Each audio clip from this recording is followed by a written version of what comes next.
Hello दोस्तों, कैसे हो सभी लोग। तो फिर से वेलकम है आप सभी का मेरे इस यूट्यूब चैनल पे साइंस बाय विनायक सर में। तो फिर से रिकॉर्डिंग करना पड़ रहा है। एक्चुअली इसको दोबारा मैं कर रहा हूँ बिकॉज थोड़ी लाइटिंग इशू आई थी। अभी आई होप सब क्लियर हो। कभी धुंधला दिखाई दे रहा था, पता नहीं ब्लर टाइप का हो रहा था। चलो, तो कैसे हो सभी। तो आप सभी का स्वागत है अल्फ़ा 22 बैच पर, जिसका लेक्चर नंबर 3 चल रहा है। 2 लेक्चर में हमने क्या डिस्कशन किया था, कूलम्ब के नियम और कूलम्ब के नियम का सदिश स्वरूप देखा था, और उसी के साथ बहुत सारे क्वेश्चन किए थे। इक्विलेटरल ट्रायंगल वाला किया था, वर्ग वाला किया था, और कुछ उदाहरण और कुछ स्वाध्याय के क्वेश्चंस किए थे। और उसमें परावैद्युतांक के बारे में भी देखा था, उसकी इंपॉर्टेंस भी देखी थी क्या होती। तो लेक्चर 1 और 2 को मिस ना करें, जाकर देखें, क्योंकि वो इंपॉर्टेंट वाला पार्ट है आपके एग्जाम के पॉइंट ऑफ व्यू से। उसी के साथ आज स्टार्ट करते हैं। चलो, चैप्टर 1 का विद्युत क्षेत्र टॉपिक क्लियर है। विद्युत क्षेत्र के बारे में जानते हैं कि क्या होता है। तो चलो स्टार्ट करें। देखो, एक आवेश लिया मैंने, जिसका नाम दिया मैंने स्रोत आवेश। स्रोत मतलब क्या होता है बच्चों, जहाँ से हमें मतलब कुछ मिल रहा है, मतलब हर एक चीज़ का स्रोत होता है, सोर्स होता है ना। वैसे एक आवेश का स्रोत लिया मैंने, एक बड़ा सा आवेश लिया। क्लियर है। अभी एक बड़ा सा आवेश क्यों ले रहा है वो भी आपको दिखेगा। क्लियर है, विद्युत क्षेत्र के प्रभाव को समझने के लिए। अब मैं मान रहा हूँ कि एक आवेश छोटा सा, अभी मैं मान रहा हूँ फिर बताता हूँ ये आया कहाँ से।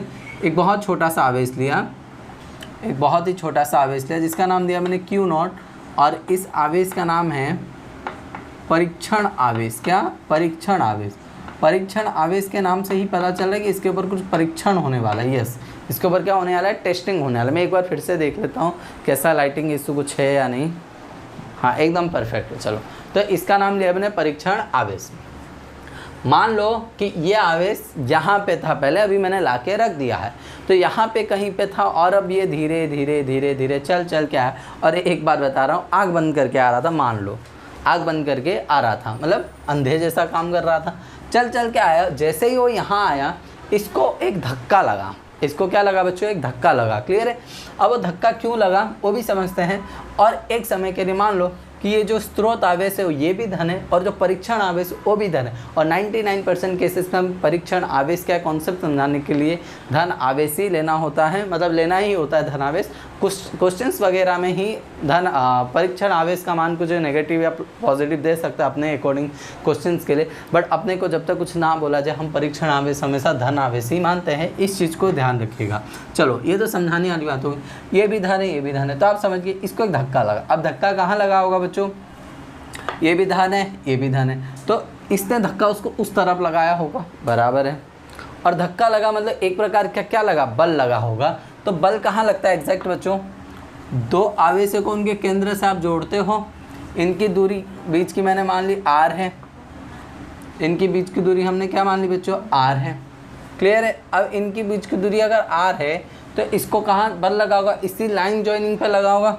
और ये बल कुछ इस प्रकार से उस तरफ लग रहा होगा। ओह, एक सेकेंड। हाँ, तो ये लाइन जॉइनिंग से कुछ बल इस प्रकार से इस तरफ लग रहा होगा। वो बल क्या होगा बच्चों? F ही लिख दिया। इलेक्ट्रिक फोर्स यानी स्थिर विद्युत बल, या तो कूलम्बीय बल भी आप कह सकते हो। क्लियर है। तो ये बल जो लगा, ये बल किस किस के गुणनफल के बराबर है देखते हैं हम। क्लियर है। तो होता है क्या कि ये जो स्रोत आवेश लिया हमने, स्रोत आवेश को बहुत बड़ा माना, और जो परीक्षण आवेश उसको बहुत छोटा माना। इसके पीछे का रीज़न ये है, एक्चुअली जो परीक्षण आवेश है उसको लिमिट Q टेंड्स टू 0 लेना होता है, जैसे कि NCERT में बहुत अच्छे तरीके से दर्शाया गया है। इसके पीछे का रीज़न क्या है कि Q0 बहुत छोटा इसलिए लिया कि आप ये भी कह सकते हो कि इसका प्रभाव इसको भी शायद लगा हो, ये ना हो। इसके लिए हमने इस आवेश को क्या है, बहुत ही छोटा लिया है कि ये अपने और जो भी एरिया कुछ भी मतलब जो एक प्रभाव बना रहा है, वो प्रभाव क्या भी देखेंगे, जो प्रभाव बना रहा है उसका फ़र्क इसको ना पड़े। तो बच्चों, जैसे ही ये बड़ा ये आवेश इस r जितने दूरी पर आया Q0, इसको एक धक्का लगा, एक बल लगा, और एक क्षेत्र मतलब एक क्षेत्र का क्या हुआ, उसको प्रभाव हुआ। वही क्षेत्र क्या है बच्चों? विद्युत क्षेत्र है। क्लियर हुआ। वही क्षेत्र अपना क्या है? विद्युत क्षेत्र। मतलब इस आवेश के चारों ओर एक प्रभाव है, जिस प्रभाव का अनुभव ये कर रहा है। क्लियर हुआ। इस स्रोत आवेश के चारों ओर एक क्षेत्र है, जिस क्षेत्र का प्रभाव का अनुभव कौन कर रहा है? ये आवेश कर रहा है। और अनुभव क्या किया? Fe किया, Fe मतलब उस पर विद्युत बल जितना लगा, तो कहेंगे कि स्रोत आवेश के कारण विद्युत क्षेत्र उत्पन्न हुआ, विद्युत क्षेत्र उत्पन्न हुआ। क्लियर हुआ बच्चों? और ये विद्युत क्षेत्र कितना है मान लेते हैं E, विद्युत क्षेत्र उत्पन्न हुआ। तो E बराबर क्या हो गया बच्चों? मानते E जो है हमारा विद्युत क्षेत्र है। क्लियर है? फिर तो मैंने जो बोला ना बच्चों, इस Q नोट के ऊपर ये Q नोट को एकदम छोटा लेने का रीज़न समझे कि ये अपने चारों ओर कोई क्षेत्र को उत्पन्न ना करे जिसका प्रभाव इसके ऊपर ना पड़े। क्लियर है? इसके लिए तो ये जो बल होता है, जिस पे बल लगा उसका आवेश और इस स्रोत आवेश के कारण जो विद्युत क्षेत्र उत्पन्न E हुआ है उसके गुणनफल के समान होता है। क्लियर हुआ? तो कहने का मतलब Fe क्या हो गया बच्चों? Fe बराबर Q नॉट इंटू E। तो किसी भी आवेश के ऊपर जो परीक्षण आवेश है, जो विद्युत क्षेत्र का प्रभाव है, उसके कारण जो एक बल लगेगा उस परीक्षण आवेश के ऊपर, वो बल उस लगने वाले आवेश और जिस स्रोत आवेश के कारण विद्युत क्षेत्र उत्पन्न है उन दोनों के गुणनफल के समान है। क्लियर हुआ आप लोगों को? चलो, तो यहाँ से आप क्या लिख सकते हो बच्चों? E बराबर, जो कि अपने को ये चाहिए, Fe डिवाइड बाई क्या बच्चों? Q not. क्या लिख सकते हैं? E बराबर Fe divide by Q not. तो विद्युत क्षेत्र का सूत्र क्या हो गया बच्चों? जिस आवेश पर बल लग रहा है वो बल का मान डिवाइड बाई, यानी बटे में क्या आएगा? उस आवेश का मान। अच्छा, जो बल होता है बच्चों उसका मात्रक क्या होता है? न्यूटन। और जो आवेश होता है उसका मात्रक क्या होता है? कूलम। तो एक्चुअली इसे क्या लिख सकते हो आप? न्यूटन प्रति कूलम। इसके पावर कुछ नहीं तो 1 है, ये ऊपर जाएगा तो +1, ऊपर क्या होगा? -1 हो जाएगा। क्लियर हुआ? तो न्यूटन प्रति कूलम। और एक मात्रा होता है वोल्ट प्रति मीटर, बट वो हम देखेंगे सेकेंड चैप्टर में कहाँ से आता है, यहाँ अभी रखने की कोई नीड नहीं है, फिर भी याद रखने के लिए रख लो, वोल्ट प्रति मीटर है। क्लियर? ये सेकेंड चैप्टर में आएगा, वहाँ हम डिस्कस करेंगे। चलो, तो अब इसका और एक इम्पॉर्टेंट फैक्टर बीमीय सूत्र बच्चों। बीमीय सूत्र NCERT में बहुत पूछे जाते हैं MCQ के, जिसका भी MCQ पैटर्न हो, या तो शॉर्ट मार्क्स से 1 मार्क्स में। बीमीय सूत्र बच्चों, बीमीय सूत्र क्या होगा? बीमीय सूत्र पहले तो आपको बल का पता होना चाहिए, फिर Q नॉट का पता होना चाहिए, तभी आप E का बीमीय सूत्र निकाल सकते हो। तो मैं आपको रफली यहाँ बता रहा हूँ करके, इसको मेंशन नहीं करेंगे। तो F बराबर क्या होता है बच्चों? ma। बोलो हाँ के ना। F बराबर क्या होता है? ma। बल बराबर द्रव्यमान गुणा त्वरण। त्वरण क्या होता है बच्चों? वेग में परिवर्तन, मान लेते हैं v, बटे में क्या होता है? समय। वेग में परिवर्तन बटे में समय। वेग क्या होता है बच्चों? विस्थापन बटे में समय। तो वेग बराबर क्या होता है? विस्थापन को मैं d मान लेता हूँ, और वेग बराबर विस्थापन बटे में समय, और पहले से ही एक t रहा है, तो ये क्या हो गया? md डिवाइड बाई t का स्क्वायर। क्लियर है बच्चों? m क्या है? द्रव्यमान है। द्रव्यमान के लिए क्या इंडिकेट करवाते हो आप? Capital M। क्लियर हुआ? और d क्या है बच्चों? एक प्रकार की दूरी है। विस्थापन एक प्रकार की अपनी क्या है? दूरी है, उसको मान लेते हैं L। और समय का तो बच्चों आप सभी को पता ही है t, और यहाँ कितना है? घात 2। तो ये बल का जो बीमीय सूत्र है ये आ गया, जिसको याद है बहुत ही अच्छी बात है, फिर भी मैंने बता दिया, mL/t-2। ऐसा किसी का बीमीय सूत्र ना ही याद करो, ये तो मैं आपको बताने के लिए इतना कि इतना तो बच्चों के माइंड में आ जाएगा, md divide by T square, तो धड़ाधड़ वो सॉल्व कर सकता है। फिर किसका चाहिए बच्चों? कूलम का। तो कूलम के लिए क्या है बच्चों? I बराबर q बाई टी। तो q बराबर क्या होता है? I into T. क्लियर है? तो I का क्या होता है बच्चों? एम्पियर, कुछ नहीं तो एम्पियर पावर 1, और t का क्या है? t power 1। तो अब लिख देते हैं यार। तो E बराबर क्या था? Fe। F मतलब क्या? बल का बीमीय सूत्र क्या होता है? mL/t-2 बटे में Q नॉट। Q नॉट का क्या है बच्चों? A1T1। अब सभी को ऊपर ले जाइए, तो M तो अपने जगह पे ही है, L अपने जगह पे है, T के घात -2 पहले से ही है, ये घात +1 में ऊपर जाएगा तो -1, तो -1 -2 कितना हो जाएगा? T-3। और एक एक घात +1 है, ऊपर जाएगा तो ऋण -1 हो जाएगा।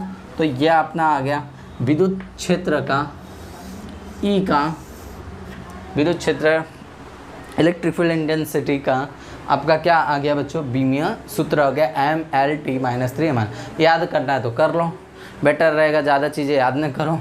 किसी दिन एक भी घात ऊपर नीचे हो गया तो सारी चीज़ें गलत होगी, MCQ होगा तो गलत ही हो जाएगा, एक घात भी ऊपर नीचे। याद अगर परफेक्टली है तो बहुत अच्छी बात है, मैं तो सजेस्ट करूँगा इसी वे में चलो, किसी का बीमीय सूत्र याद करने की आवश्यकता नहीं है। इसका स्क्रीनशॉट ले लो उस साइड का, मैं एक मिनट देख भी लेता हूँ। हाँ एकदम परफेक्ट है, एकदम परफेक्ट चल रहा है, कोई दिक्कत नहीं है। चलो तो ये इरेज करते हैं। अब इसे डायग्राम का यूज़ करके एक चीज़ें अब यहाँ क्रिएट करते हैं। देखो लिखता हूँ, हेडिंग दे रहा हूँ, बिंदुवत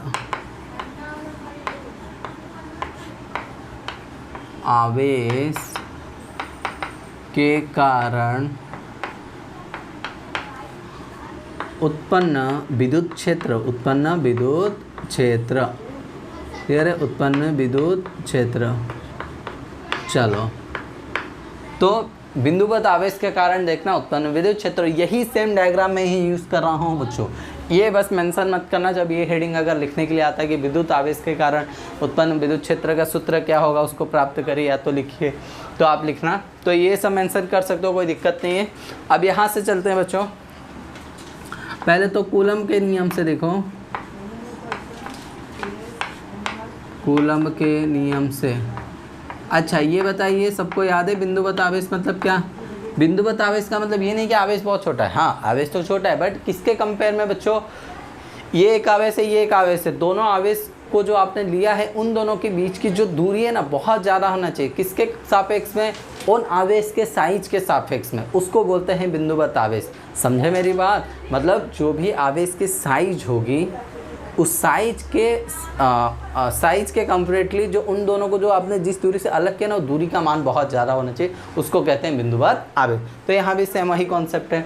तो कूलम के नियम से बच्चों यहाँ इन दोनों के ऊपर बल क्या लगेगा, इन दोनों एक दूसरे के ऊपर क्या बल लगाएंगे, तो बल लगाएंगे कूलम के नियम से F बराबर K Q1 Q2 divide by क्या, R square, K Q1 into Q2 divide by R square, ये कूलम के नियम से है।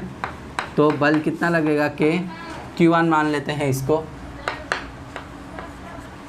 और इसको Q2 मान लो आप, तो K capital Q into Q0 divide by R का स्क्वायर। क्लियर हुआ?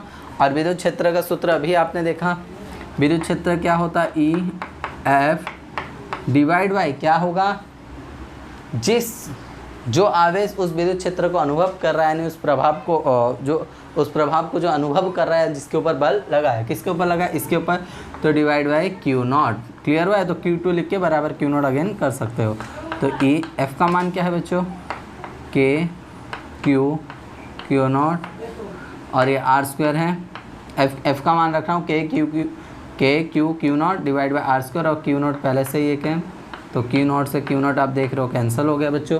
तो ये फाइनल एक फॉर्मूला है विद्युत क्षेत्र के लिए कि K Q divide by R square. तो विद्युत क्षेत्र उत्पन्न किसके वजह से हुआ था बच्चों, स्रोत आवेश, तो सूत्र में स्रोत आवेश तो आना ही था, और बल किसके ऊपर लग रहा था, परीक्षण आवेश, तो इसीलिए परीक्षण आवेश पे जो बल लग रहा था उसमें Q0 तो आना ही था सूत्र में। क्लियर हुआ? तो E बराबर KQ divide by R square. Clear हुआ? तो इसे याद रखिएगा, और मात्रक क्या है बच्चों, न्यूटन प्रति कूलम। क्लियर हुआ? न्यूटन प्रति कूलम। चलो फिर आगे बढ़ते हैं, एक बार और देख लेता हूँ मैं, मुझे डाउट होता रहता है क्या लाइटिंग प्रॉपर पड़ती है या नहीं, आई डोंट नो। हाँ अभी भी परफेक्ट है। चलो बच्चों आप देख सकते हो कि जो E है बच्चों वो R क्या है बच्चों, इन दोनों के बीच को दूरी, E जो है उन दूरी के वर्ग के क्या है बच्चों, विलोमानुपाती है। नोट करना है आपको, ये बात नोट के लिए ही नोट करना है आपको कि जो E है हमारा विद्युत क्षेत्र, वो उन दोनों को जो दूरी को आप जिस दूरी से आप इन दोनों को अलग कर रहे हो उन दोनों दूरी के वर्ग के क्या है बच्चों, विलोमानुपाती, यानी E विलोमानुपाती R स्क्वायर। इसमें एक ग्राफ बताना है इसके लिए। क्लियर है? तो E और R के बीच एक संबंध अगर ग्राफ बनाए, हम आलेख बोलते हो, ग्राफ लिख देता हूँ, क्या फ़र्क पड़ेगा। क्लियर है?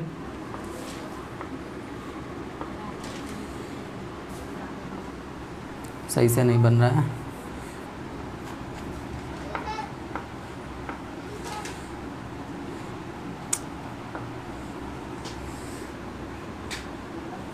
ये बच्चों हो गया E और ये बच्चों हो गया R। यहाँ पे R मानते हैं 0 और यहाँ पे R मान लेते हैं बच्चों, ये R है और यहाँ पे मान लेते हैं अनंत पे, धीरे धीरे धीरे अनंत। यहाँ विद्युत क्षेत्र का मान लेते हैं 0 है और ये धीरे धीरे ऊपर जाके कितना है बच्चों, अनंत मान लेते हैं, बराबर ना। अनंत जैसा तो कुछ है नहीं, बहुत ज़्यादा है, ऐसा मान लेते हैं। क्लियर है बच्चों? तो आप देखो, अगर आप दूरी एकदम पास में एकदम करीब भी खड़े हो, क्लियर है, तो विद्युत क्षेत्र क्या होगा बच्चों, R का मान 0 डालो, R का मान 0 डालो, 1/0 क्या होता है बच्चों, 1/0 आपका होता है क्या, अनंत। क्या होता है, अनंत। तो 1/0 अनंत, मतलब तब विद्युत क्षेत्र का मान कहीं यहीं कहीं होगा। एकदम ऊपर अनंत माने हो तो अनंत मान लेते हैं, ये कोई है, बराबर।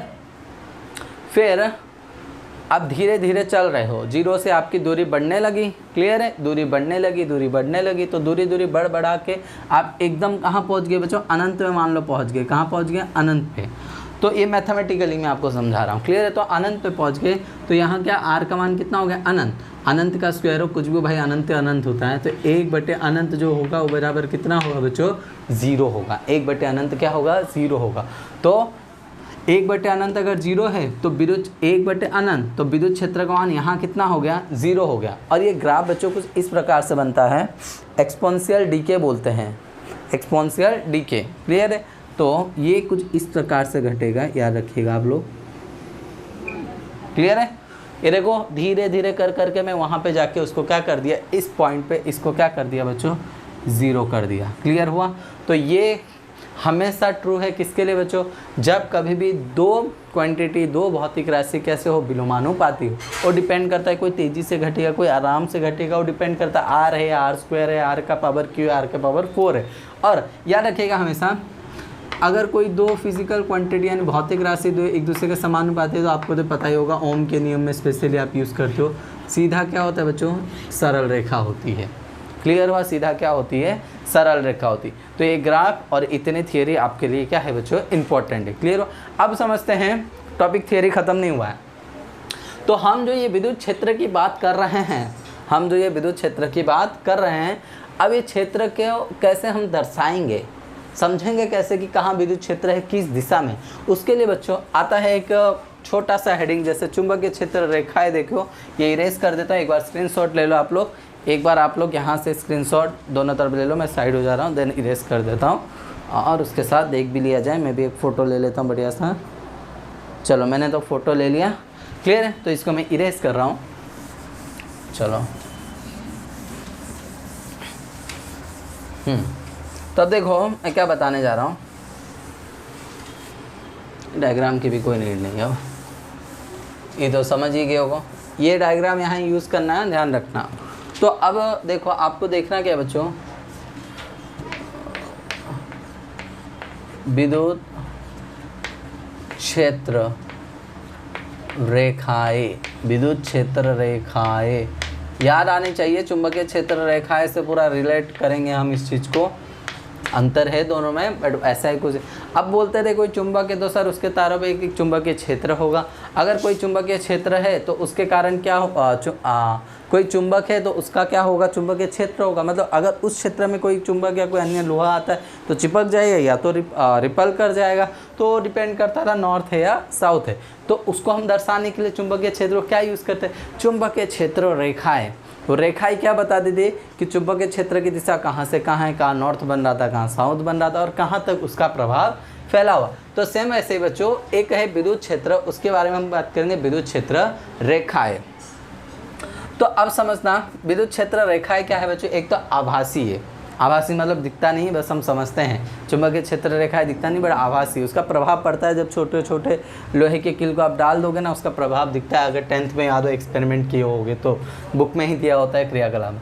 तो विद्युत क्षेत्र रेखाएं में ये भी एक इमेजनरी लाइन, इंग्लिश में बोला आभासी रेखाएं, जो कि दिखती नहीं है। बट इन आभासी रेखाओं का हम दो प्रकार से उपयोग में लेते हैं।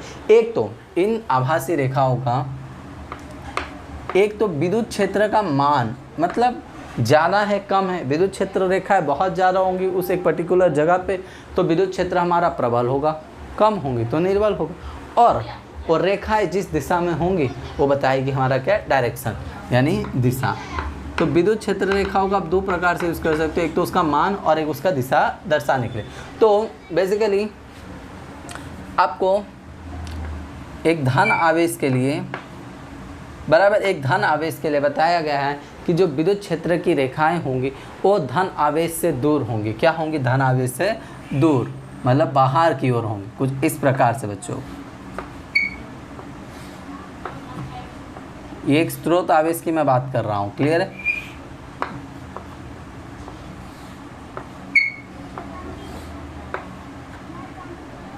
अभी इसी में डिफरेंट पैटर्न जो भी पॉसिबल है मैं यहाँ ही समझा। ये क्या हो गया बच्चों, हमारा धन आवेश, किसके, धन आवेश के वजह से उत्पन्न विद्युत क्षेत्र रेखाएं। अभी इसके गुणधर्म को भी देखेंगे जैसे कि टेक्स्ट बुक में बहुत सारे दिए हैं। फिर बात करते हैं ऋण आवेश। तो ऋण आवेश में बच्चों ये होता है कि विद्युत क्षेत्र रेखाएं आवेश की ओर होती हैं। कहाँ होती है, आवेश की ओर, दिख रहा है आवेश की ओर, बराबर ना।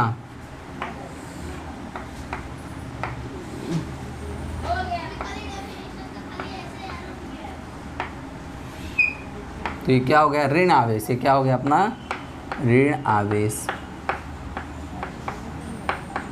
यहाँ क्या लिखोगे बच्चों,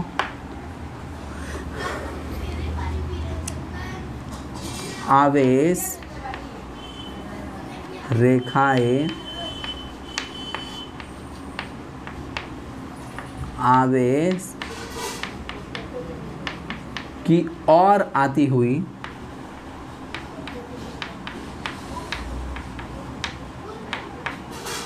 और यहाँ क्या लिखोगे बच्चों, धन आवेश के कारण रेखाएं, कौन सी रेखाएं, विद्युत क्षेत्र रेखाएं, क्लियर है। वैसा आप लिख सकते हो, रेखाएं आवेश से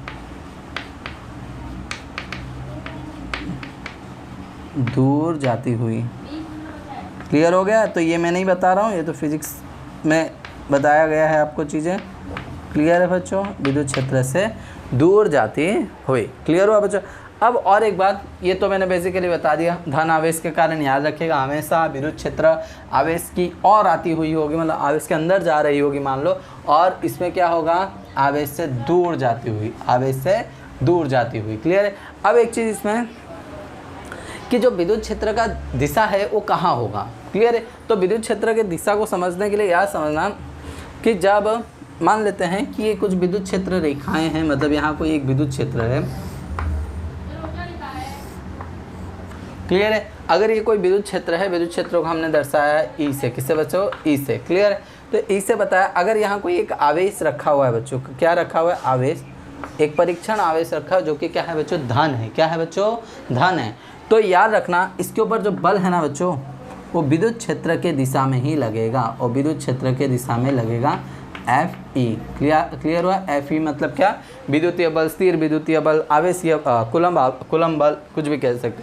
तो याद रखिएगा, ये एक पॉइंट हो गया आपके लिए कि जब कभी भी आपका विद्युत क्षेत्र के अंदर एक धन आवेश हो तो उस पर लगने वाली बल विद्युत क्षेत्र के दिशा में होगी, या तो उस पर जिस दिशा पे बल लग रही है उसी दिशा में क्या है बच्चों, विद्युत क्षेत्र है। किसके लिए, धन आवेश के लिए बोला, बिकॉज सेम अपोजिट कंडीशन है।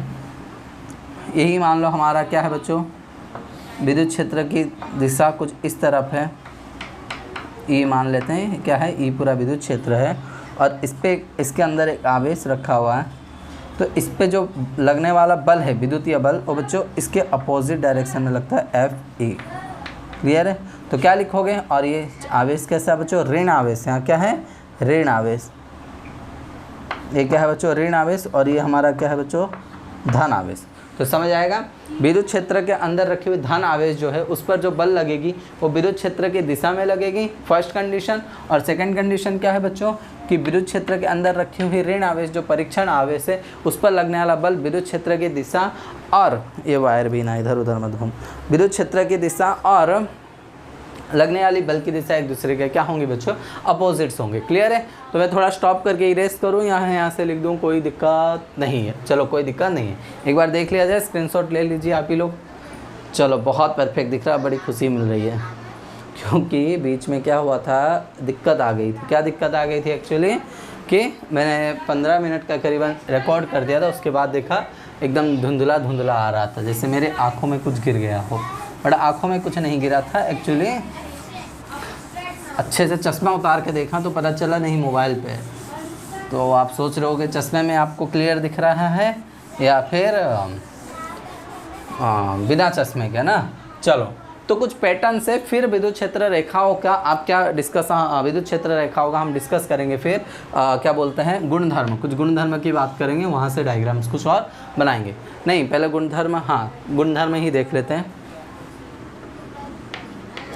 तो मुझे वीडियो स्टॉप करना पड़ेगा बिकॉज कुछ चीज़ें हैं जो ड्रॉ करनी पड़ेगी। रेखाओं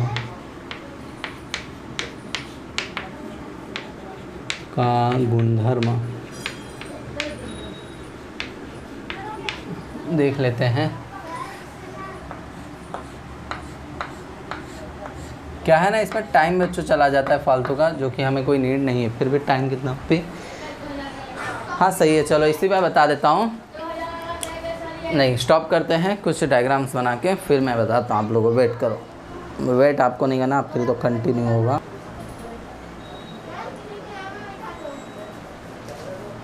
चलो, तो वापस आ चुके हैं। हाँ, इसलिए थोड़े आजू बाजू माजू दिख रहे होंगे कुछ भी आप लोगों को।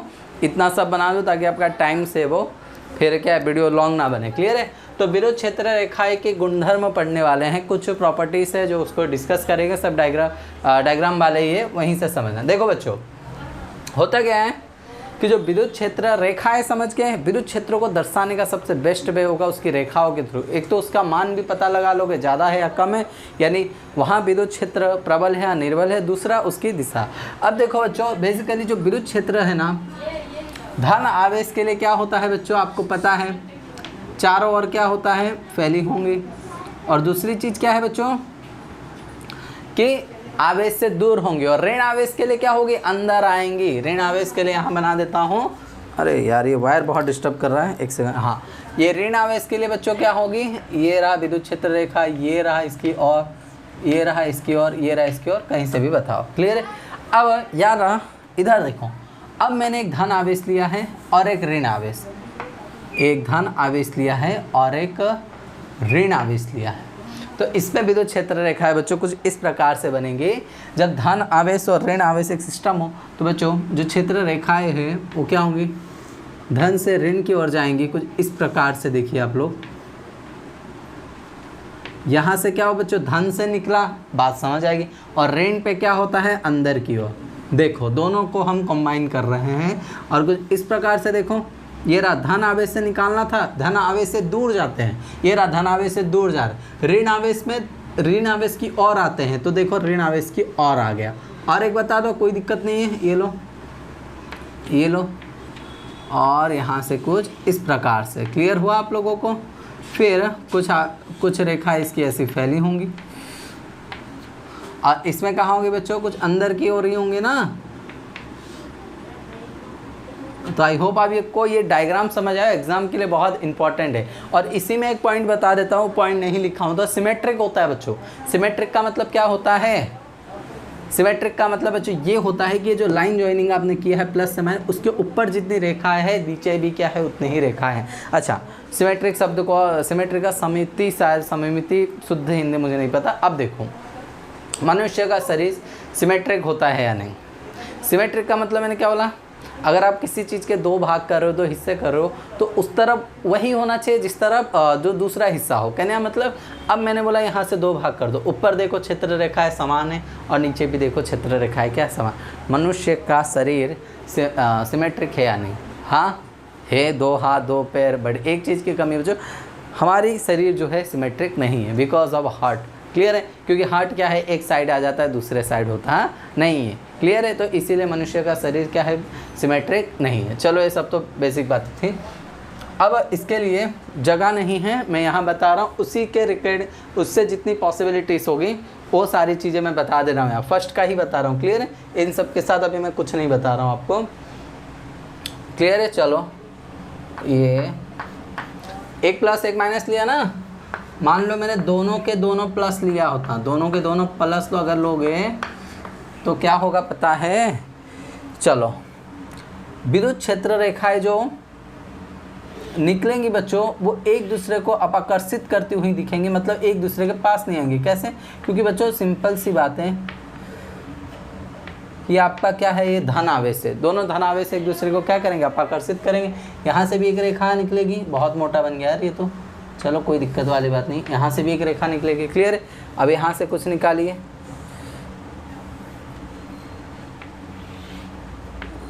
यहाँ से भी एक निकाल लो। ओह, नीचे एकदम परफेक्टली बनता नहीं है, चलो कोई दिक्कत वाली बात नहीं है। तो कुछ इस तरह कहाँ बना दिया, अंदर की और बाहर की ओर आ जाएगा, धन आवेश से दोनों के दोनों।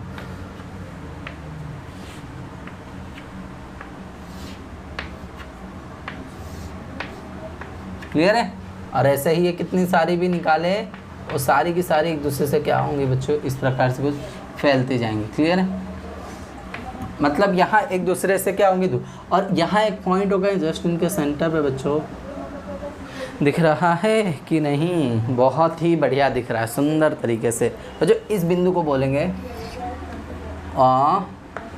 उदासीन बिंदु, उदासीन बिंदु, जहाँ पे क्या होगा बच्चों, जो आपका ई का मान है, क्या विद्युत क्षेत्र का मान है बच्चों, यहाँ शून्य होगा। क्या होगा बच्चों, शून्य होगा। तो मेरी बातें अगर आप लोग को समझ आ गई हो तो बहुत ही बढ़िया है। क्लियर हुआ बच्चों।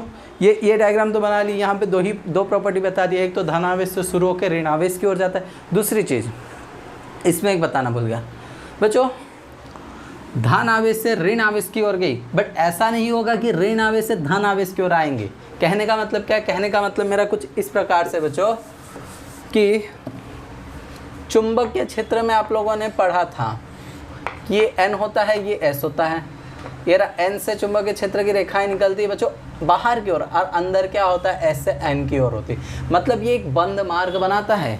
बट एक इम्पॉर्टेंट पॉइंट ये है, विद्युत क्षेत्र रेखाओं में ये किसी भी प्रकार का बंद मार्ग बनाता नहीं है। मतलब कि इसका जो ये प्लस से निकला माइनस, बस इतना, मतलब आधा चांद, कुछ इस प्रकार से, बस ख़त्म। ये रिटर्न आपका ऐसा होता नहीं है। जबकि हमारा चुंबकीय क्षेत्र रेखाओं के लक्षण में चुंबकीय क्षेत्र रेखाएं क्या बनाती थी, एक बंद मार्ग यानी एक लूप बनाती थी, इसमें बनाती नहीं। क्लियर हुआ। ये प्लस हो गया, इसी को इरेज कर देता हूँ, जगह नहीं है, बाकी सब चीज़ें तो बतानी। ये प्रॉपर्टी समझ गया, पहली प्रॉपर्टी। इसी में बहुत सारा ड्रॉ कर देना आप लोग। अब एक प्लस लिया था, एक अब एक क्या लेंगे, माइनस। सेम डायग्राम बनेगा बच्चों। अब माइनस भी एक दूसरे को क्या करेंगे बच्चों, अपाकर्षित करेंगे। आपको पता है, तो अपाकर्षित अगर करेंगे तो इसकी क्षेत्र रेखाएं क्या अंदर की ओर होंगी, क्या होंगी, अंदर की ओर। क्लियर है, अंदर की ओर आ रही होंगी। ये रहा कुछ इस प्रकार से, ये कुछ अंदर की ओर आ रही होंगी बच्चों। क्या है, ऋण आवेश है ना, ऋण आवेश में यहाँ बताया था अभी। धन आवेश में विद्युत क्षेत्र रेखा बाहर की ओर होती है और उसमें अंदर की ओर होती है। किसमें, ऋण आवेश में। तो ये अंदर, कहीं एरो गलत बन गया हड़बड़ी में तो माफ़ कर दीजिएगा, कोई दिक्कत वाली बात नहीं है, आपको समझा दिया मैंने। तो ये अब इसमें भी वही चीज़ होगा बच्चों, यहाँ कहीं इस सेंटर में ये क्या कहलाएगा, उदासीन बिंदु कहलाएगा। जहाँ पे बच्चों उदासीन बिंदु पे इलेक्ट्रिक फील्ड क्या होगा, यानी आपका विद्युत क्षेत्र क्या होगा बच्चों, शून्य होगा। तो पहले तो प्रॉपर्टी बता दी, उसी में सिमेट्रिक हो गया। सिमेट्रिक क्या बता दी आपको कि प्रॉपर्टी है, और प्लस से शुरू, धन आवेश से शुरू होकर ऋण आवेश की ओर जाती है आपकी क्या, विद्युत क्षेत्र रेखा। ये किसी भी प्रकार का बंद मार्ग बनाती नहीं है, आपकी फर्स्ट प्रॉपर्टी। उसी के साथ मैंने पैटर्न जितनी पॉसिबिलिटीज़ थी वो आपको दिखा दी। पहले प्लस माइनस बताया था, वैसा बन रहा था। माइनस रखोगे प्लस रखोगे तो बच्चे यहाँ से जाके यहाँ पे आएगा, वो चीज़ तो आप इजीली कर सकते हो। अगर इस तरफ माइनस रखता है, इस तरफ प्लस रखता है, तो यहाँ से शुरू होकर इस तरफ बता। फिर एक कंडीशन बता दी प्लस की, और एक माइनस की। क्लियर हो गया। चलो, ये उस फर्स्ट जो पॉइंट पे मैंने गुणधर्म में बताया, उसके साथ जितनी डिफरेंट पॉसिबिलिटीज़ आपकी बुक में गिवन है एनसीईआरटी में, मैंने आपको वो बता दी। फिर देखो बच्चों, सेकंड तो यही दिख रहा है कि सर धन आवेश पता है हम लोगों को, विद्युत क्षेत्र रेखाएं क्या होती है, बाहर की ओर निकली होती है, आवेश से दूर जाती है, और इसमें आवेश की ओर आती है। बार बार यहाँ ध्यान जा रहा है। तो याद रखना कि ये अपने आप को कहीं ख़त्म नहीं कर सकते, मतलब खुले जगह पे है यार। क्योंकि जब आपने बताया था एक धन आवेश से सर एक ऋण आवेश से, तो धन आवेश से निकली हुई रेखा यहाँ जाकर टच हो रही थी यानी ख़त्म हो रही थी। जबकि जब कभी भी केबल धन आवेश हो तो अपने आप को कहीं ख़त्म नहीं कर सकता, मतलब ये फ्री स्पेस यानी एकदम खुले जगह पे ये कुछ इस प्रकार से जितनी इसकी कैपेबिलिटी इंटेंसिटी होगी वो फैलेगी। क्लियर हुआ। अब आते हैं थर्ड में। सेकंड क्या था कि खुले आकाश में स्पेस में जो विद्युत क्षेत्र रेखाएं निकली हुई विद्युत क्षेत्र रेखा है वो अपने आप को कहीं ख़त्म नहीं कर सकती है, ये ऐसे ही चलती रहेगी जहाँ तक मतलब इसके प्रभाव है। अब आता है बच्चों ये विद्युत क्षेत्र रेखाएं हैं अपनी कुछ इस प्रकार से, मान लेते हैं ई।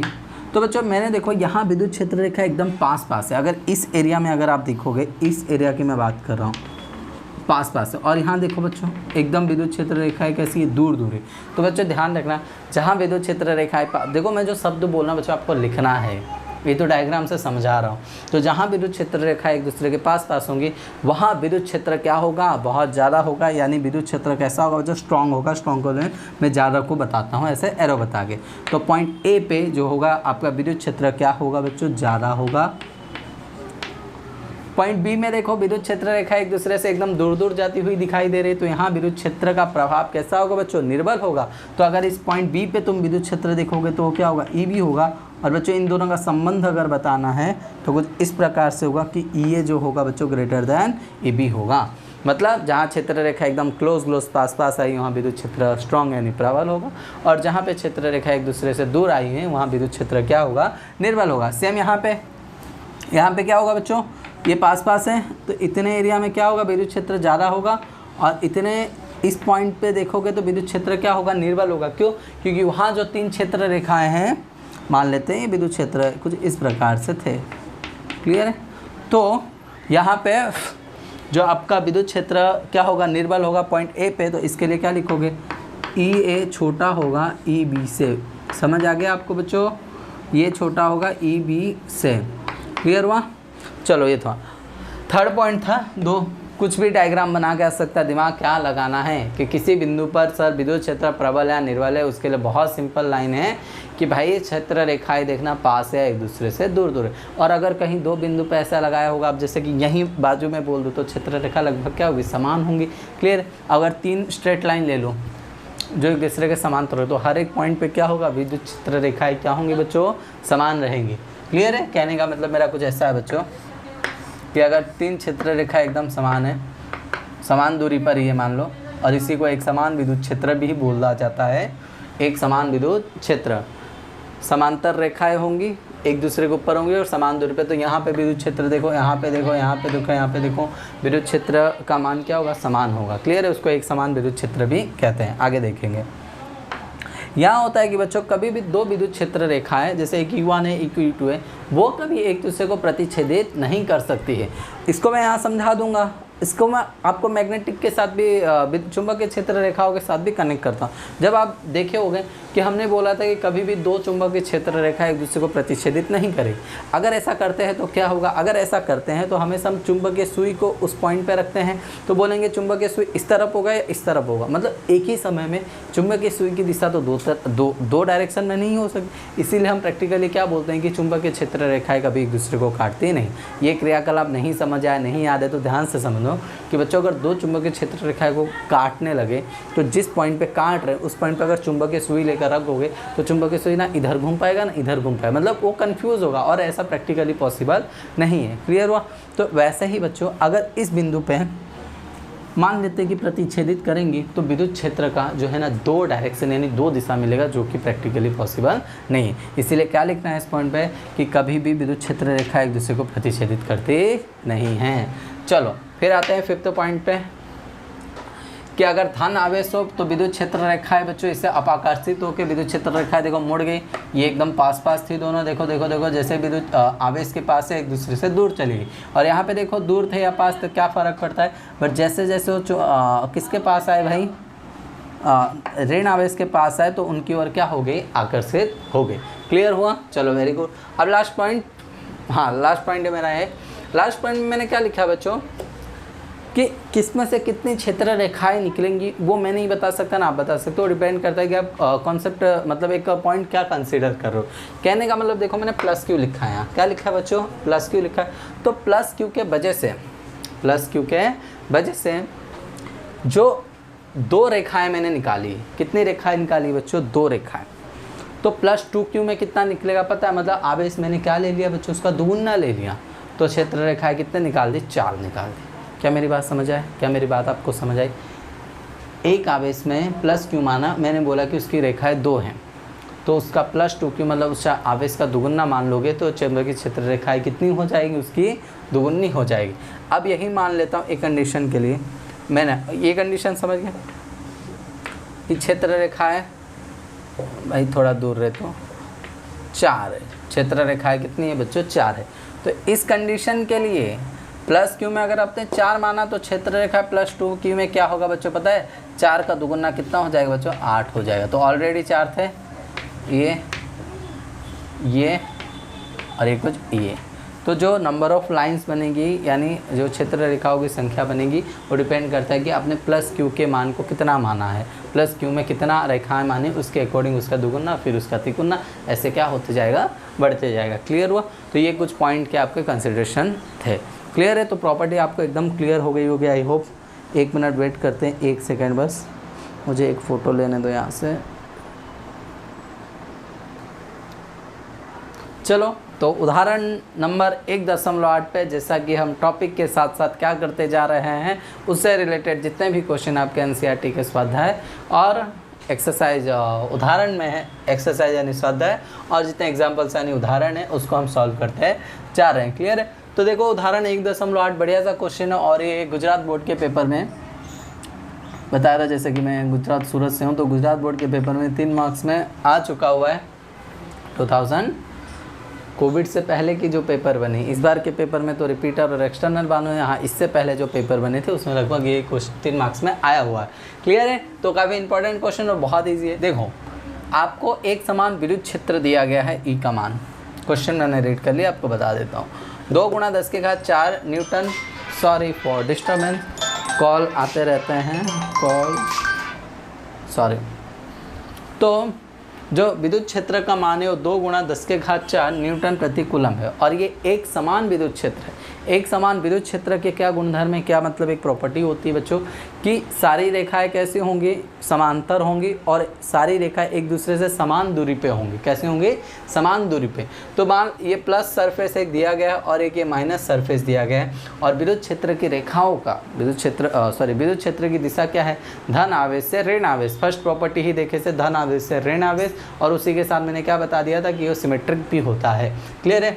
तो ये देख सकते हो आप, धन से ऋण की ओर क्या है मैंने विद्युत क्षेत्र रेखाएं बताई और इस डायग्राम में धन से ऋण की ओर उल्टा डायग्राम।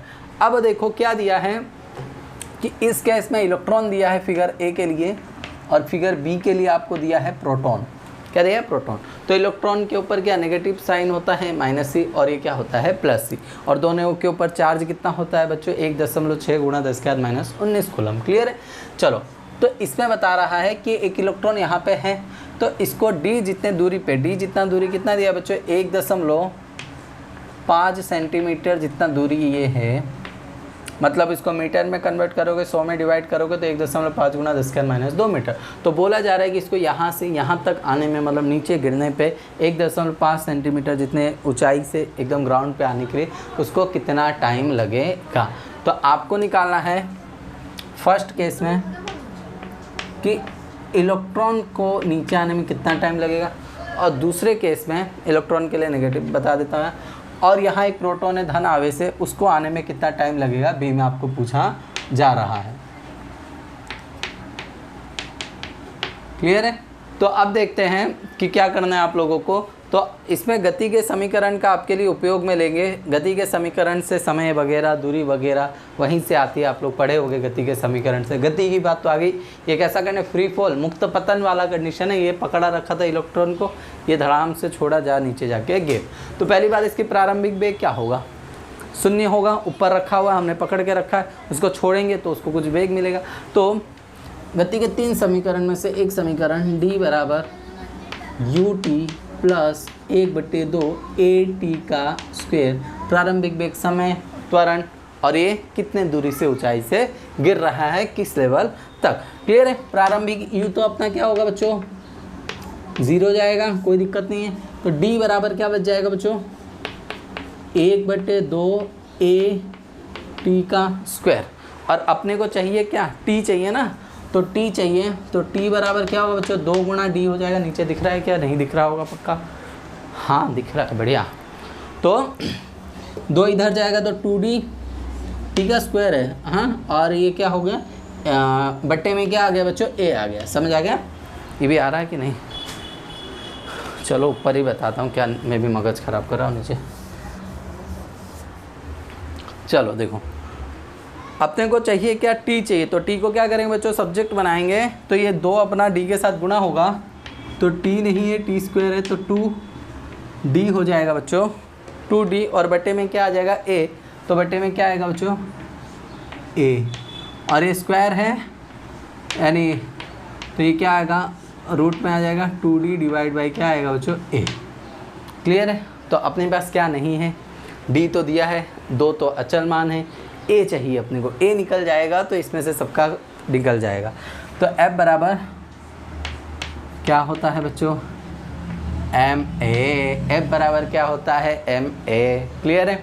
फिर अभी बताया था एफ बराबर क्या होता है, क्यू इंटू ई, जिस चार्ज पे लग रहा है बल्ब वो, और उस जिस विद्युत क्षेत्र में है वो, क्लियर है, उसका गुणनफल। तो क्या लेफ्ट हैंड साइड दोनों का सेम है, तो दोनों के राइट हैंड साइड को सेम लिख सकते हैं। एफ़ की वैल्यू यहाँ डालूँ, Q into E is equal to M A. Clear है बच्चों। तो आपको चाहिए था ए, तो ए बराबर क्या होगा, क्यू इंटू ई, बटे में क्या आ जाएगा बच्चों, एम आ जाएगा। तो ये ए का मान उठा के यहाँ रख देते हैं, तो टी बराबर कुछ इस प्रकार से एक्सप्रेशन बनेगा। क्या बनेगा भाई, टी बराबर 2d, ऊपर ही है 2d आपका ऊपर ही है, और ए की वैल्यू क्या है, क्यू इंटू ई, और ये जो बटे में है तो ऊपर जाएगा m। तो आपको फाइनल फार्मूला ये मिला। थोड़ा सा कंप्रेस,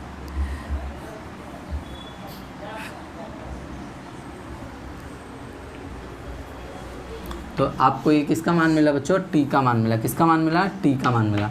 तो अब ये टी दोनों के लिए सेम ही वैलिड होगा।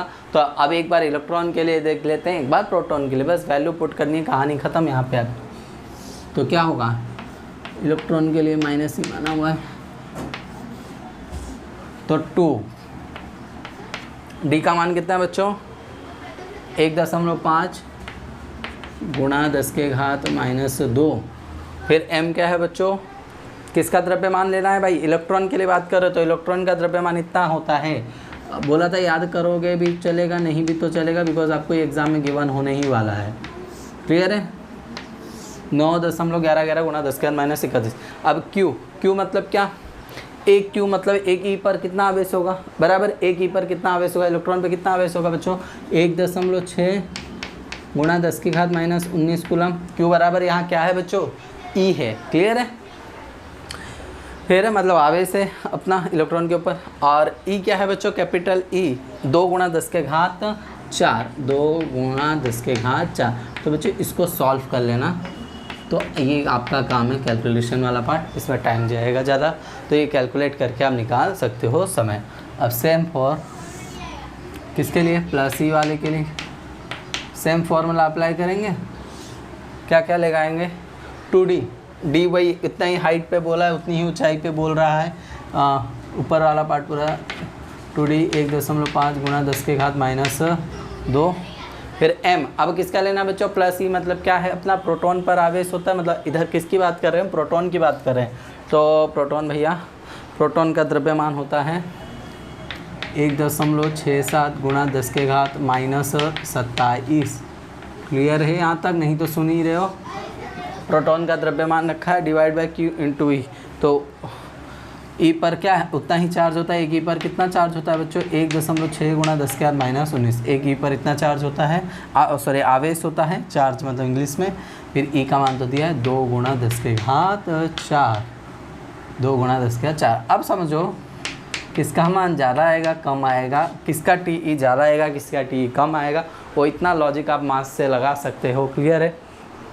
और मास, और आप लोग रीज़न भी बड़े अच्छे तरीके से लिखा हुआ है, तो वो चीज़ आप पढ़ लेना एनसीईआरटी में। नेक्स्ट क्वेश्चन करते हैं, स्क्रीनशॉट ले लो, मैं स्टॉप कर रहा हूँ 1 सेकंड के लिए।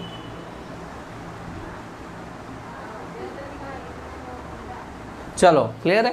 तो अब एक सेकेंड, उदाहरण 1.9 की ओर देखने वाले अपने, 9 9 9 और थोड़ा डाउन लाइट, अप डाउन चलेगा। चलो उदाहरण 1.98 देख लिए, विद्युत क्षेत्र का प्रस्थ था, बराबर। अब बात करते हैं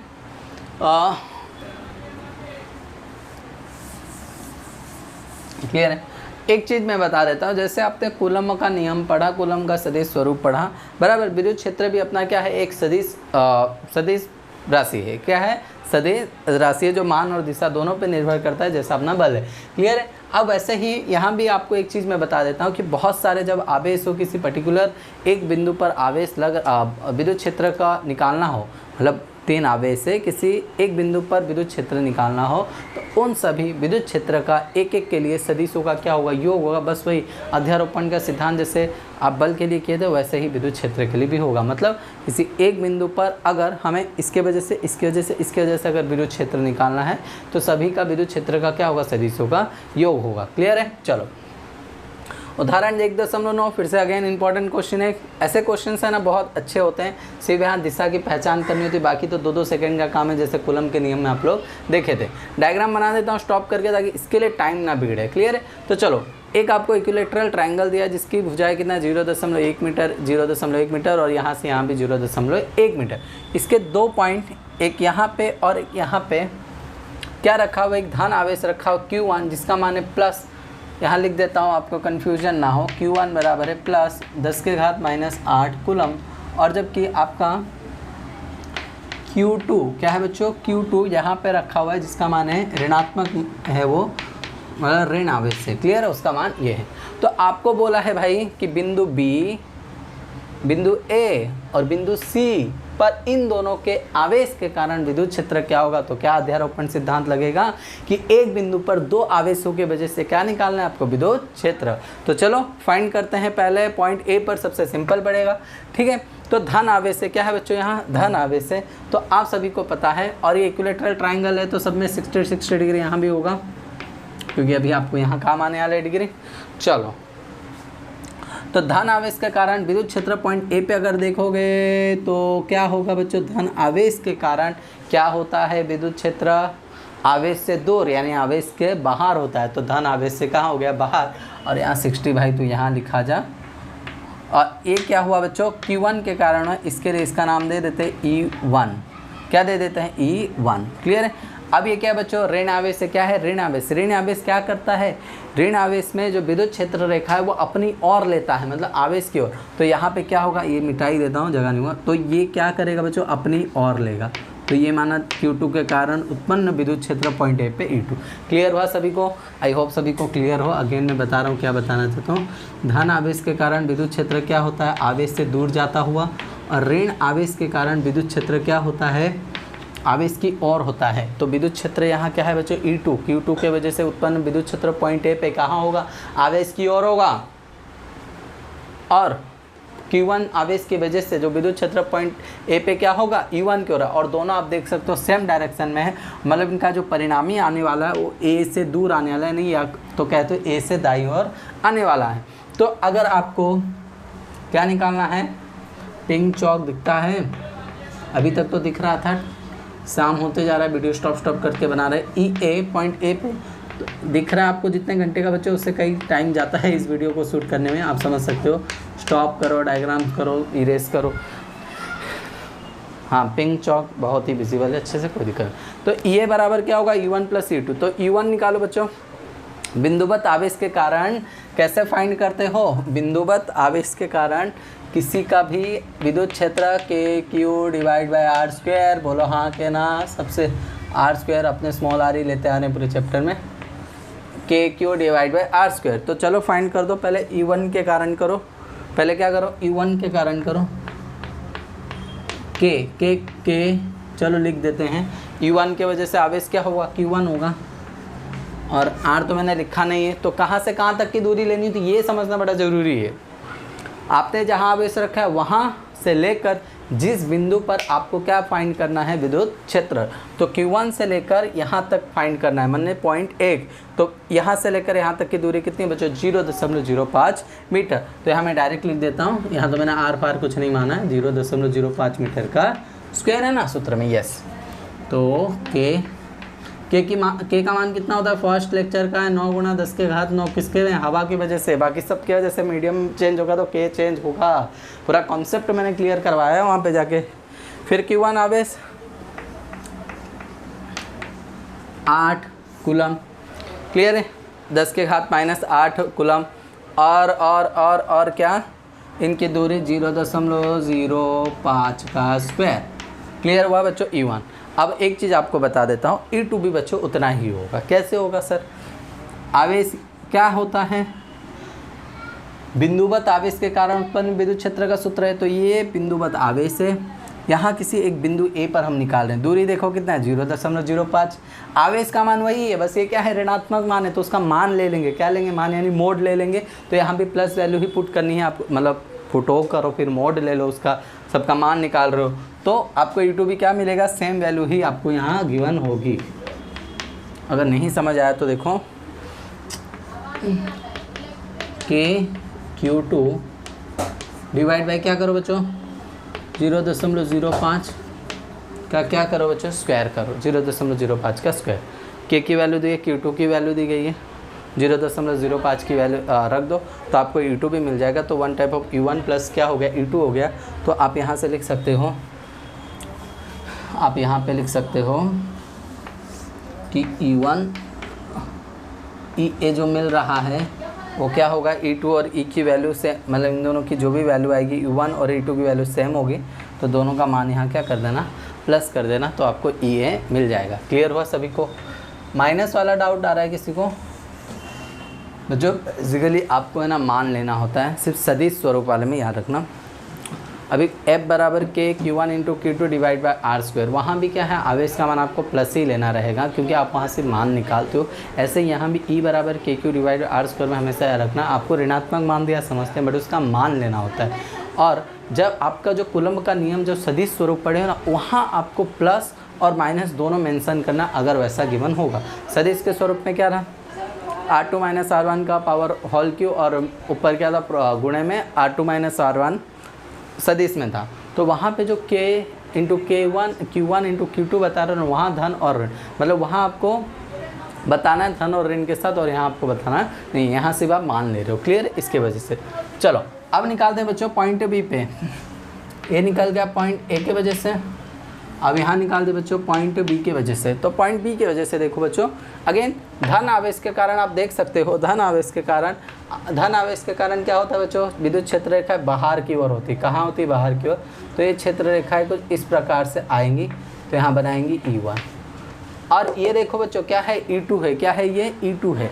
तो E2 ऋणात्मक है, तो ऋणात्मक में विद्युत क्षेत्र रेखाएं क्या होता है, अपनी ओर खींचती है, अपनी ओर होती है। तो पॉइंट बी से अपनी ओर होगी, मतलब इस प्रकार से। और यहाँ बच्चों क्या बना, E1 और E2 क्या बना बच्चों, अपोजिट बना। तो यहाँ पे आप जो लिखोगे बच्चों कि जो पॉइंट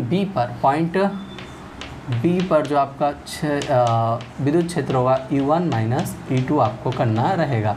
अब यहाँ ये 1 फाइंड कर लेते हैं। अगेन वही के Q1 डिवाइड बाई क्या है बच्चों, R² है। के का मान पता है 9 × 10⁻9। Q1 किसके लिए बच्चों बात कर रहे हैं हम, इसके लिए 10⁻⁻8। क्लियर हुआ, जगह थोड़ी बचाए रखते हैं, काम आएगा अभी आगे। फिर R² देखो, R क्या लेना होता है बच्चों, दूरी, कहाँ से, जिस आवेश की वजह से विद्युत क्षेत्र उत्पन्न है वहाँ से लेकर जिस बिंदु पे हमें देखना है, तो कौन से बिंदु से, पॉइंट बी पे। और यहाँ का भी डिस्टेंस देखो, मैंने साफ साफ लिखा है अलग से 0.05 मीटर। तो यहाँ कितना है बच्चों, 0.05 मीटर का होल स्क्वायर। अब देखो बच्चों E2 निकालना है, के Q2 डिवाइड बाय बच्चों R²। के का मान अगेन वही 9 × 10⁻9। Q2 का मान कितना बच्चों, यहाँ फिर से समझा रहा, मान लेना आपको। तो मान 10⁻⁻8 कूलम है।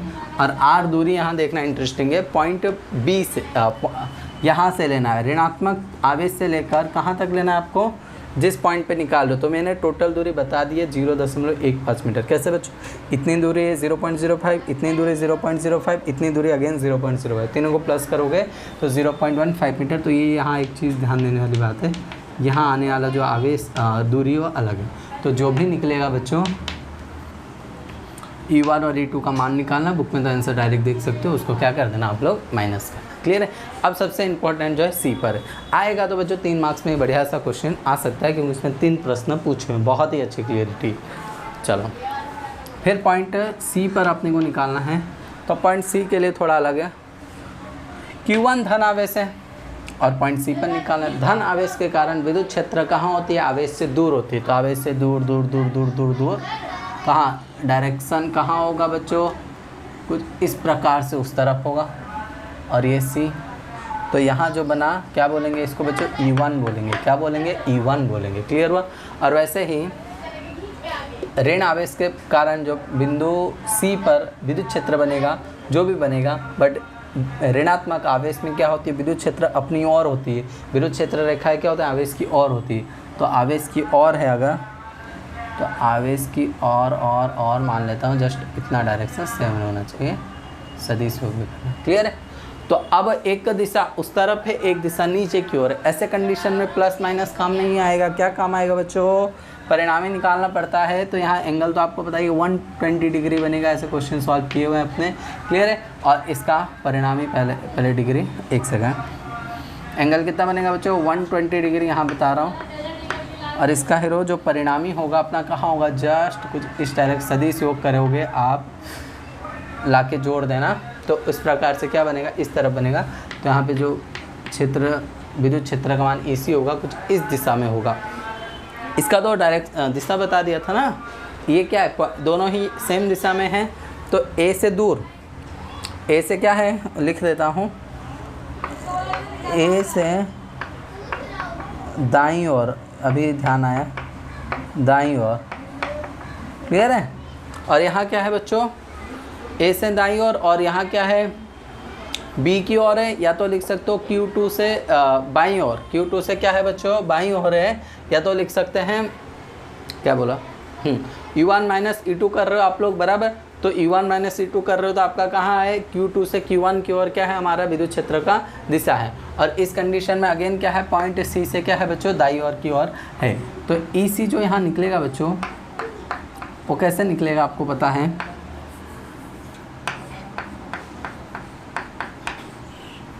जब कभी भी आप ऐसे परिणामी निकालते हो, E1 का स्क्वायर प्लस E2 का square plus 2E1 into E2 into cos theta. Cos theta क्या है, E1 और E2 के बीच का एंगल। और हर जगह मैंने E1 E2 लिखा है, तो उसके लिए कन्फ्यूजन मत होना बच्चों। ये जो है पॉइंट A के लिए है, ये पॉइंट A के लिए है, तो फिर आपको हर जगह सेम दिखेगा, तो बोलोगे हर जगह।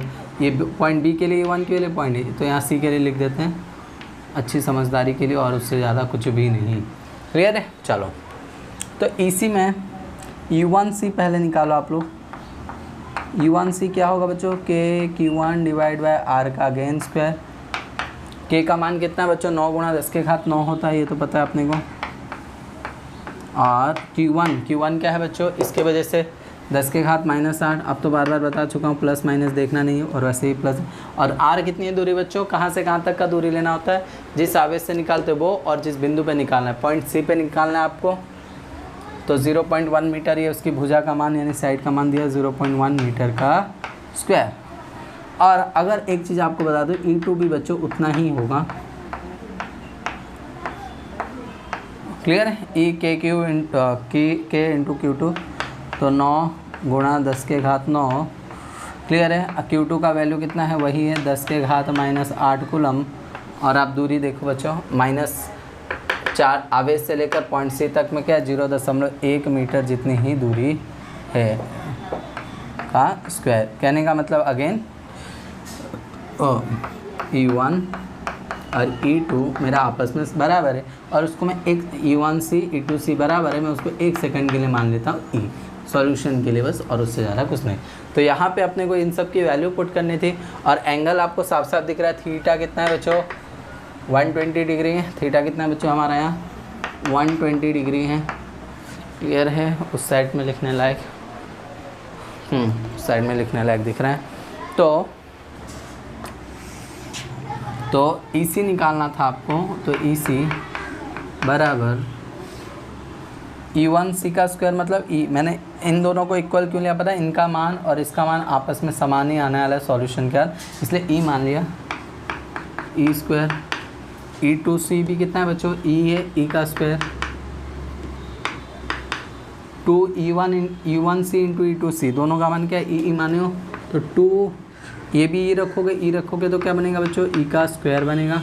और बच्चों थीटा का मान कितना है 120 डिग्री, पहले मैं भी बताया था कि कॉस 120 डिग्री जो होता है कैसे होता है वो बताया था, मैथ्स वालों को पता है, 90 + 30 करोगे सॉल्यूशन करोगे आ जाएगा, तो -1/2 आता है, तो ये क्या -1/2, 2 से 2 कटेगा बच्चों, तो जो ई सी है बच्चों E square plus E square 2e square हो गया है,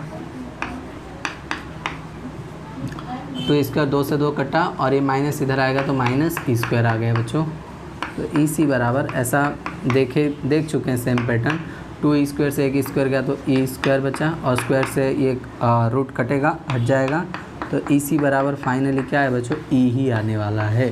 तो आपको करना क्या है बच्चों, और डायरेक्शन क्या है, पॉइंट सी से दाईं ओर है, पॉइंट सी से क्या है दाईं ओर है, क्लियर है। तो ई मतलब आप E1 निकालो E2 दोनों तो सेम है, तो ई की जो मान होगा वो क्या होगा, इस इसी का वैल्यू होगा। आई होप आप लोगों को ये बहुत ही अच्छे समझ आया। देखो ये सब 3 मार्क्स के लिए काफ़ी इंपॉर्टेंट है।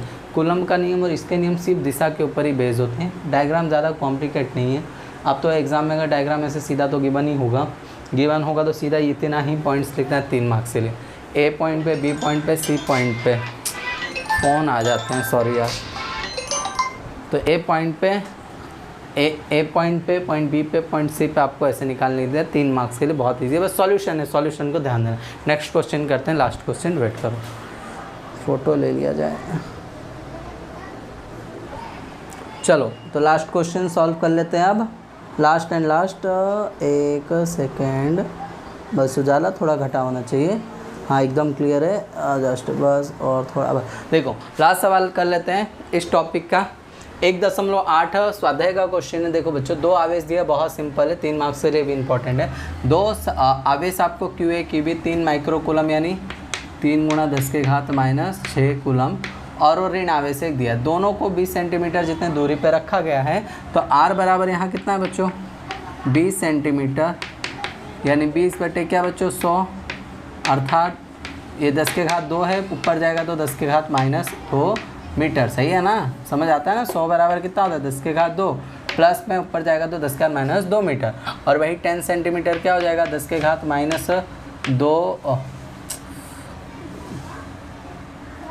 इसको पॉइंट ए मान लो और इसको पॉइंट बी मान लो, क्लियर है। और ये टोटल आर मैंने मान लिया, कोई दिक्कत नहीं है बात, ए से बी मान लेता हूँ दूरी, बेटर रहेगा। तो ए से बी की दूरी कितनी है बच्चों, इतनी है, और ए से ओ की दूरी कितनी है बच्चों 10 सेंटीमीटर, उसको भी 10 को अगर आप क्या कन्वर्ट करोगे मीटर में तो 10, ये 0 0 कटेगा तो 0 कटेगा, 1/10 0.1 मीटर आपका आ जाएगा सॉल्यूशन के लिए, तो 10⁻−2 के रूप में लिख सकते हो, क्लियर है। अब आपको करना क्या बच्चों, इस पॉइंट ओ पे इसके वजह से और इसके वजह से उत्पन्न होने वाला परिणामी विद्युत क्षेत्र देखना है, वही अध्यारोपण का सिद्धांत का पर से क्वेश्चन है।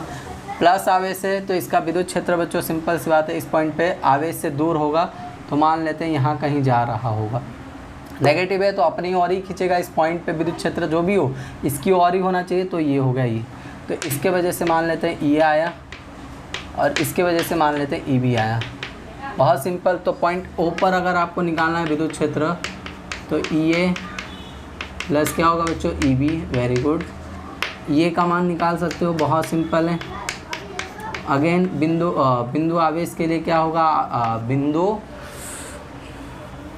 बिंदुवत आवेश के लिए उत्पन्न विद्युत क्षेत्र का सूत्र ये का के क्यू ए डिवाइड में आर का स्क्वायर, के का बच्चों मान क्या होता है 9 × 10⁻9, क्लियर है, गुणा क्यू ए आवेश कितना बच्चों 3 माइक्रो कूलम यानी 3 × 10⁻6, और बच्चों क्या आर स्क्वायर, आर दूरी कहाँ से कहाँ लेने, 1000 बार बता रहा हूँ आपको, जहाँ आवेश है वहाँ से लेकर जिस बिंदु पर आपको विद्युत क्षेत्र लेने का उतने ही उसकी, तो 20 सेंटीमीटर नहीं आपको क्या लेना है 10 सेंटीमीटर, तो 10 सेंटीमीटर यानी 0.1 सही है ना, 10/100, हाँ 0.1 मीटर का स्क्वायर। क्लियर हुआ। तो ये आपका निकलेगा बच्चों ये। और वैसे ही देखो ई भी सेम होगा। अगेन बता रहा हूँ माइनस पुट नहीं करना है, बिकॉज यहाँ मान निकाल रहे हो विद्युत क्षेत्र का। क्लियर है। सदिश स्वरूप में ही आपको सिर्फ क्या करना है, धन दिया है तो धन लेना है, ऋण लिया तो ऋण लेना। मान निकालते समय धन ऋण का कोई गेम आपको नहीं रहेगा। क्लियर है। तो यहाँ क्यू बी का फॉर्मूला लिख सकते हो आप, ई बी बराबर KQBR का स्क्वायर। देखो एग्जाम सॉल्यूशन काफ़ी जगह गिवन भी है, मतलब पीडीएफ वगैरह भी मिल जाएंगे, और एक टेक्स्ट बुक के लास्ट में आपको सॉल्यूशन आंसर भी दिया। तो सॉल्यूशन तो मैं बता दूँ, आंसर तो आप इतना निकाल ही सकते हो, क्योंकि इसको सॉल्व करने आएंगे तो इसमें टाइम लगेगा। क्लियर है। तो ई बी बराबर के वही आएगा। तो कहने का मतलब क्या, दोनों सेम आने वाले हैं, और इनका जो मान आएगा लिख देना। और ओ से क्या होगा, दाई ओर, ओ से दाई और इसकी दिशा होगी, ओ से दाई और की ओर इसकी दिशा होगी। क्लियर है। अब सेकंड यही केस में क्या बोल रहा है, सेकंड में क्या बोल रहा है बच्चों कि बी, ये तो ए निकाले, बी में बोल रहा है कि इस पॉइंट ओ पे एक आवेश को लाके रखा जिसका मान है इतना। क्लियर है। एक आवेश क्यू को मान रखा, पर ये ऋणात्मक आवेश है। कैसा है बच्चों, ऋणात्मक आवेश है। तो ध्यान से समझना कि एक मान लो मैं यहाँ ऋणात्मक आवेश रख रहा हूँ -Q। क्लियर है, समझना बात को, -Q को। क्लियर है। तो इस पर लगने वाला बल कितना होगा, बल तो सिंपल ही आप निकाल सकते हो बच्चों, F बराबर Q इंटू E। तो F निकल गया, Q का मान आपको दिया, उसका मान सीधा लिखा है, मान दिया है उसका। और बच्चों पॉइंट O पर रखा हुआ है ना, पॉइंट O पर रखा हुआ है आवेश। तो पॉइंट O पर अगर आवेश रखा है तो अभी आप पॉइंट O पर ही तो ये निकाल रहे हो, तो ये जो निकलेगा उससे क्या होगा, गुणा कर दीजिएगा, तो आपको क्या मिल जाएगा, इतना न्यूटन बल लग रहा है। डायरेक्शन इंपॉर्टेंट है। डायरेक्शन क्या होगा बच्चों, यहाँ धन आवेश है, यहाँ ऋण आवेश। धन आवेश ऋण आवेश को अपनी ओर क्या करेगा बच्चों, आकर्षित करेगा। क्लियर है। मतलब ये भाई साहब इसको इधर धक्का लगाएंगे, मान लेते हैं FA लगाएगा। क्लियर। और ये जो है इसको इस तरफ, ये माइनस है, ये भी माइनस है, तो माइनस को ये क्या करेगा, इधर धक्का मारेगा। तो दोनों का जो परिणामी बल है बच्चों, इस दिशा में आपका कुछ होगा। मतलब इस पर लगने वाला बल कहाँ होगा, इधर होगा। तो O से बाईं ओर देख लो, प्लस माइनस करके, अगर नहीं समझ आएगा, O से बाईं ओर है ना, हाँ। प्लस है, माइनस को खींचेगा, इधर ही गया, माइनस है, माइनस को धक्का मारेगा, इधर ही गया। तो जो परिणामी बल है उस पर ये लगा, Q इंटू E। तो thank you so much for watching for video यार। बहुत ही आपको best and best alpha series में मिल रहा होगा। अल्फ़ा 22 बैच जो हमारा टारगेट है कि 2022 में जो भी बोर्ड के लिए अपेयर करने वाले हिंदी मीडियम के student, specially for Hindi medium student, बहुत ही अच्छा स्कोर करें फिजिक्स में, और अपना भी क्रेडिट मिले कि हमने भी कुछ मेहनत आपके लिए, कुछ कंटेंट्स आपके लिए हिंदी मीडियम में अवेलेबल कराया है। और यार प्लीज़ वीडियो को शेयर करो, हिंदी मीडियम स्टूडेंट्स के साथ तो शेयर कर दो, व्हाट्सअप पे स्टेटस लगा दो, इंस्टा पे भी स्टेटस लगा दो। शेयर करोगे 1000 लोग देखेंगे, तभी तो कुछ व्यू, सब्सक्राइबर, और आपकी वजह से ये सब की वजह से हमारा मोटिवेशन बढ़ेगा। ताकि मैंने बोला है जैसे कि जल्द से जल्द मैं लाइव लाने की कोशिश करूँगा आपके सपोर्ट के चलते। तो हमारा स्टाइल वही है कि टॉपिक पढ़ाएंगे, टॉपिक से रिगार्डिंग एनसीईआरटी में जितने भी क्वेश्चंस गिवन है उसको पहले सॉल्व कर लेंगे। तो अब नेक्स्ट टॉपिक जो है आगे बढ़ेंगे लेक्चर नंबर 4 पे। तो आपको पसंद तो ज़रूर आया होगा। क्लियर है। जो भी डाउट्स हो कमेंट बॉक्स में कमेंट करो, और यार वीडियो कैसा लगा उसके लिए भी कमेंट करना आपका ज़रूरी है। देखो फीडबैक काफ़ी ज़रूरी है, बच्चों को अच्छा भी लगता है, कई लोग कमेंट नहीं करते। मैं बेसिकली सिर्फ मैं अपने टाइम में पढ़ता हूँ या पढ़ता था तो मैं कमेंट तो ज़रूर कर देता था दिल से, जो भी होता था। आप भी दिल से ज़रूर कमेंट करो कि वीडियो कैसा लगा, कौन सा पार्ट आपको बहुत ही अच्छा लगा, कि वहाँ मेरे को बहुत ज़्यादा क्लियरिटी मिली, इससे पहले वहाँ डाउट थी। ऐसी चीज़ें भी आप लोग शेयर करो, और जो कोई डाउट है उसको भी। ओके, मिलते हैं नेक्स्ट वीडियो लेक्चर में, तब तक के लिए बाय, जय हिंद।